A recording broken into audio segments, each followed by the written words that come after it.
लोकसभा निवडणुका संपल्या, विधानसभा निवडणुका संपल्या, स्थानिक स्वराज्य निवडणुका संपल्या. त्यानंतर आता विधान परिषद निवडणुकीचे वारे वाहू लागलेले आहेत. तर सोलापूर जिल्ह्यामधून जे आहे एक महायुती आणि महाविकास आघाडीकडनं असं 2 उमेदवार लढत होणार आहे. तर सोलापुरात महाविकास आघाडीत वाद आहे का महाविकास आघाडी स्ट्रेट फॉरवर्डने लढणार आहे? त्याबद्दल आपण चर्चा करण्यासाठी काँग्रेसचे नेते काकासाहेब कुलकर्णी यांच्या सोबत आहोत. तर काय सांगाल साहेब, ही काँग्रेसमध्ये किंवा महाविकास आघाडीमध्ये वाद आहे का, अशी चर्चा समोर आलेली आहे? निश्चितपणे महाविकास आघाडीमध्ये कोणतेही वाद अजिबात असण्याचं कारण नाही. कारण वाद आहे ते महायुतीमध्ये आहेत. तू बडा या मैं बडा, सबसे बडा कोण, हे अशा प्रकारची भांडणं महायुतीत आहेत. आणि निश्चितपणे महायुतीला थांबण्यासाठी महाविकास आघाडीमध्ये आमची रणनीती ठरलेली आहे. आणि निश्चितपणे मागची स्थानिक स्वराज्य संस्थेची मागची निवडणूक ही भाजप वर्सेस राष्ट्रवादी शरद पवार गट अशी झालेली होती. परंतु मागच्या वेळेला राष्ट्रवादी काँग्रेस पार्टीचा उमेदवाराचा पराभव झाला असल्या कारणानं आमची मागणी आहे की काँग्रेसची आमची ताकद आहे जिल्ह्यात. काँग्रेस आमचा इथला खासदार आहे. काँग्रेस आम्ही पारंपरिक आमची मूळची ताकद आहे. आणि वेगवेगळी गणितं या ठिकाणी राजकीय गणितं बदललेली आहेत. या सगळ्याचा अभ्यास करता निश्चितपणे या ठिकाणी काँग्रेसनं ही निवडणूक लढली पाहिजे अशा प्रकारची मागणी राज्याचा प्रदेश प्रवक्ता म्हणून आमच्या अध्यक्ष आदरणीय हर्षवर्धनजी सपकाळ साहेब यांच्याकडे मी मागणी केलेली आहे. ही जागा कशी निवडून येऊ शकते याबाबतची गणितं मी मांडलेली आहेत. आणि निश्चितपणे मला विश्वास आहे की हर्षवर्धन सपकाळ साहेब हे माझ्यासारख्या सर्वसामान्य घरातून आलेल्या कार्यकर्त्याला उमेदवारीची संधी देतील अशी मला या ठिकाणी आशा आहे. परंतु तुम्ही मागणी केलेली आहे, परंतु या मागणीमुळे जे आहे आता ही पारंपरिकदृष्ट्या ही राष्ट्रवादीची जागा आहे सोलापूरची विधान परिषदेची. तर तुमच्या मागणीमुळे जे आहे कुठेतरी नाराजी नाट्य सारखे चित्र निर्माण होईल. निश्चितपणे नाराजी नाट्य होण्याचं कारण नाही. प्रत्येक राज्यात प्रत्येक पक्षातल्या कार्यकर्त्याला उमेदवारीची संधी मागणं हे त्याचा नैसर्गिक हक्क आहे. आणि नैसर्गिक हक्काप्रमाणे ती संधी मागितलेली आहे. निश्चितपणे काँग्रेसची ताकद बघता, काँग्रेसचं मागचं काम बघता, काँग्रेसची सध्याची राज्यातली ताकद बघता आणि महाविकास आघाडीचा अजेंडा आमचा ठरलेला आहे की माहितीला थांबवायचं आम्हाला काही पण करून. जर थांबवायचं असेल तर निश्चित जागांची अदलाबदल ही झाली पाहिजे. एखादी जागा आम्ही त्यांना तिकडे देऊ शकतो की जागांची अदलाबदली होऊ शकते. या सगळ्या गणिताचा विचार करता निश्चितपणे माझ्यासारख्या प्रत्येक कार्यकर्त्याला वाटतं की मी आयुष्यात एकदा निवडणूक लढवावी. आणि गेल्या अनेक वर्षातलं माझं सामाजिक काम असेल, माझं काँग्रेस पार्टीचा ज्या पद्धतीने मी गेली 3-3.5 वर्ष माध्यमातून काँग्रेस पक्षी ज्या पद्धतीनं आक्रमकपणे बाजू मांडतो, या सगळ्या गणितांचा विचार करता माझा असणारा जिल्ह्याला जनसंपर्क बघता निश्चितपणे ही जागा काँग्रेसने लढवली पाहिजे. आणि ज्या पद्धतीनं काही लोकांनी आम्हाला मदत करण्याचं आश्वासन दिलं, या सगळ्या गणिताचा विचार करता ही जागा काँग्रेसने लढवावी अशी मागणी आम्ही निश्चितपणे हर्षवर्धन सपकाळ साहेबांना काल मी भेटून केलेली आहे. आणि मला आशा आहे की हर्षवर्धन सपकाळ साहेब माझ्यासारख्या सर्वसामान्य कार्यकर्त्याला उमेदवारी देऊन निश्चित हा शब्द पाळतील.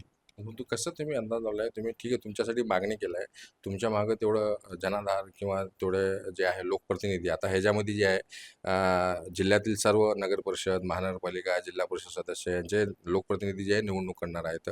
तर त्याच्या मागं तुम्ही काय गणित लावले का, संख्याबळ किती आहे, कसं आहे? निश्चितपणे आत्ता संख्याबळ सांगणं हे उचित राहणार नाही. परंतु 250पेक्षा जास्त मतदारांच्या मी आत्ता संपर्कात आहे. 250पेक्षा जास्त मतदारांच्या मी आत्ता संपर्कात आहे. आणि महायुतीतल्या काही अदृश्य शक्तीने आम्हाला शब्द दिला की आम्ही तुम्हाला मदत करणार आहोत. या सगळ्या गणिताचा असणाऱ्या स्थानिक आघाड्या असतील, काँग्रेस असेल, शिवसेना उद्धव बाळासाहेब ठाकरेंचा पक्ष असेल, राष्ट्रवादी शरद पवार साहेबांचा पक्ष असेल, या सगळ्यांचा महाविकास आघाडीतल्या छोट्या मोठ्या सगळ्या घटक पक्षांचा विचार करता निश्चितपणे ही जागा निवडून येऊ शकेल. कारण या सोलापूर स्थानिक स्वराज्य संस्थेच्या निवडणुकीचा यापूर्वीचा इतिहास आहे. ज्यांची मेजॉरिटी आहे त्यांचा उमेदवार बहुतांशी वेळा निवडून आलेला नाही, बहुतांशी वेळा. त्यामुळे निश्चितपणे यावेळेला सुद्धा चमत्कार घडेल आणि माझ्यासारखा सर्वसामान्य कार्यकर्ता निवडून येईल ही मात्र 100% आम्हाला आशा आहे या ठिकाणी. बरं, तुम्ही नेहमी काँग्रेसच्या प्रवक्ते म्हणून एक मुख्य जबाबदारी निभावता नेहमी राज्य पातळीवर वगैरे जे आहे महायुतीच्या नेत्यांना जे आहे तुम्ही प्रत्युत्तर देत असतात. तर प्रवीण दरेकर यांनी राहुल गांधी यांना बोलताना सडकून टीका केलेली आहे आणि मूर्ख असं म्हणून राहुल गांधी यांना संबोधित केलेलं आहे. तर प्रवीण दरेकर यांना काय सांगाल? मुळात प्रवीण दरेकरांची राजकीय उंची तेवढी आहे का हो राहुल गांधींनी टीका करण्याची? मुळात काय झालंय, गेल्या अनेक दिवसापासून त्यांना मंत्रिपदाची आस लागलेली आहे. गेल्या अनेक दिवसापासून जॅकेट घालून फिरायला लागले, त्यांना मंत्री झालो वाटायला लागलंय. परंतु देवेंद्र फडणवीस सारख्या चाणक्य माणसानं त्यांना जाणीवपूर्वक लांब ठेवलेलं आहे, त्यांची पातळी ओळखून, राजकीय मर्यादा ओळखून. आणि त्यांना कुठेतरी येणाऱ्या एक्सपान्शनमध्ये मंत्रिपद मिळावं म्हणून जाणीवपूर्वक राहुल गांधी सारख्या सूर्यावर थुंकण्याचं ते काम करत आहेत. आणि त्यांच्या थुंकण्यामुळे काय राहुल गांधींना फरक पडणार नाही. आणि मुळात प्रवीण दरेकरांची राजकीय उंची किती, मुंबई महापालिकेच्या काही भागामध्ये मर्यादित. त्यांच्यासारख्या छोट्या नेत्यानं राहुल गांधी सारख्या दिव्य नेतृत्वावर टीका करावी का हे त्यांना कळलं पाहिजे. आणि मुळात माझं म्हणणं एवढंच आहे की प्रवीण दरेकर हे मंदबुद्धीचे आहेत. कारण आपल्या समक्ष नेत्यावर टीका करावी एवढी विचारधारा जर त्यांना माहीत नसेल तर त्यांच्यासारख्या मंदबुद्धीच्या माणसाला मी काय बोलावं. एक व्हिडिओ व्हायरल झाला आहे पंतप्रधान मोदी साहेबांचा. ते इटलीच्या राष्ट्रपती यांना मेलोनी यांना मेलोडी चॉकलेट देताना एक रील व्हायरल झालेली आहे. सोशल मीडियावर प्रतिक्रिया सुरू झालेल्या आहेत. तर भारताचे पंतप्रधान जे आहे इटलीमध्ये जाऊन जे आहे मेलोडी चॉकलेट वाटप करतात. ही कसली विदेश नीती असं देखील चर्चा रंगल्या आलेल्या आहेत. काय सांगा? आपण जर बघितलं तर देशामध्ये एक मोठी मंदी आलेली, त्या मंदीचा फटका आपल्या भारत देशामध्ये प्रचंड मोठी महामंदी आलेली आहे आणि या महामंदीवरती कुठेतरी उपाययोजना करणं गरजेचं असताना देशाच्या पंतप्रधानासारख्या मोठ्या माणसानं जाऊन चॉकलेट द्यावं. म्हणजे ज्या वयात नातवंडाला चॉकलेट द्यायचं तुमचं वय आहे, या वयात तुम्ही चॉकलेट देताय कोणाला आणि त्यातनं तुम्हाला संदेश काय देताय जगासमोर. म्हणजे यापूर्वी भारताची नाचक्की एवढी जगात कधीच झाली नाही. एवढी नाचक्की करण्याचं काम देशाच्या पंतप्रधानांनी जगात केलेलं आहे. आपण जर बघितलं तर यापूर्वी सुद्धा भाजपच्या पंतप्रधान या देशाला लाभलेले आहेत.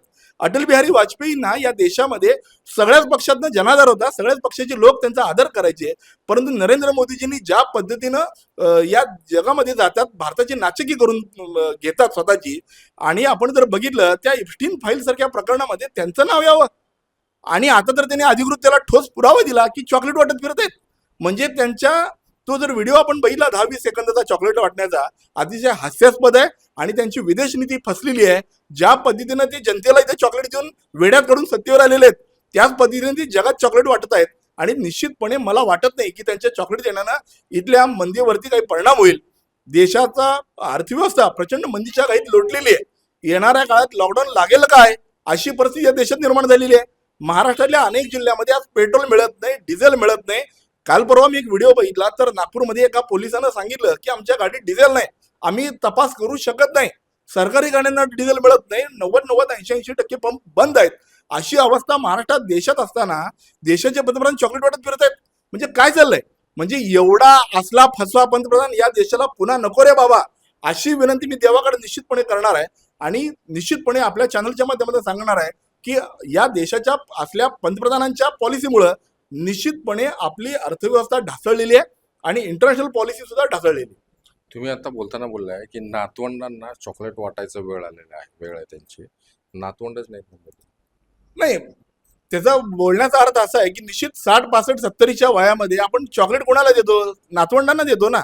या वयामध्ये तुम्ही राष्ट्राध्यक्षांना जाऊन चॉकलेट देताय. त्यांना द्यायचं जर बुके द्या, त्यांना द्यायचं जर एखादी मूर्ती द्या किंवा राष्ट्रीय प्रोटोकॉलमध्ये जे बसते त्या गोष्टी तुम्ही दिल्या पाहिजे. जाताय तुम्ही मेलोडीची ब्रँडिंग करताय. निश्चितपणे त्या मेलोडीमध्ये अदानी अंबानीची काय पार्टनरशिप आहे का आता ही तपासण्याची वेळ आलेली आहे. कारण मेलोडीचं जाहिरात एवढी मोठी झाली, 5 का 7% त्यांचे शेअर्स वाढलेले आहेत. म्हणजे हे सगळं बघता खऱ्या अर्थानं आपण सुद्धा अनेकांना चॉकलेट देतो. कोणाला देतो? लहान मुलाला देतो ना. चॉकलेट काय मोठ्या माणसाला देत नाही. द्यायचं जर कॅडबरी देतो मोठ्याला. परंतु मेलोडी देऊन ज्या पद्धतीने या देशाची नाचक्की करण्याचं काम जगात मोदीजींनी केलंय हे अतिशय हास्यास्पद आहे. तर आपल्या सोबत होते सोलापुरातील आणि राज्य पातळीवरील काँग्रेसचे प्रदेश प्रवक्ते काकासाहेब कुलकर्णी यांनी अतिशय संतप्त प्रतिक्रिया दिली आहे. महाराष्ट्र टाइम्सचा इरफान शेख, सोलापूर.